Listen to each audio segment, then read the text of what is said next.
الحمدللہ الحمدللہ نحمدہ ونستعینہ ونستغفرہ ونؤمن بہ ونتوکل علیہ ونعوذ باللہ من شرور انفسنا ومن سیئات اعمالنا من یہدہ اللہ فلا مضل لہ ومن یضللہ فلا ہادی لہ ونشہد ان لا الہ الا اللہ وحدہ لا شریک لہ ونشهد أن سيدنا محمدا عبده ورسوله أرسله بالهدى ودين الحق ليظهره على الدين كله وكفى بالله شهيدا خصوصا على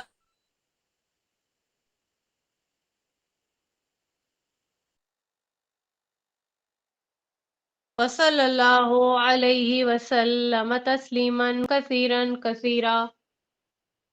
اما بعد فاعوذ باللہ من الشیطان الرجیم بسم اللہ الرحمن الرحیم رب اشرح لی صدری ویسر لی امری واحلل عقدۃ من لسانی یفقہوا قولی رب یسر ولا تعسر وتمم بالخیر آمین ثم آمین۔ انشاءاللہ آج ہم پارہ نمبر 5 سٹارٹ کریں گے۔ پارہ نمبر 5 میں ہم سورہ نساء پڑھیں گے۔ سورہ نساء ہم نے لاسٹ لیکچر میں سٹارٹ کی تھی۔ انیشیل جو تھے رکوع، ہم نے 3 رکوع وہاں پہ کمپلیٹ کیے ہیں لاسٹ لیکچر میں،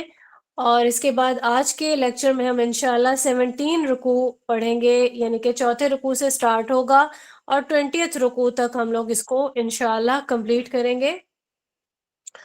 اب یہ کنٹینیوٹی میں رکوع چل رہا ہے، لائک ہم نے 23 آیت سے، ہم نے جو پریویس آیت تھی اس میں ہم نے دیکھا کہ کس طریقے سے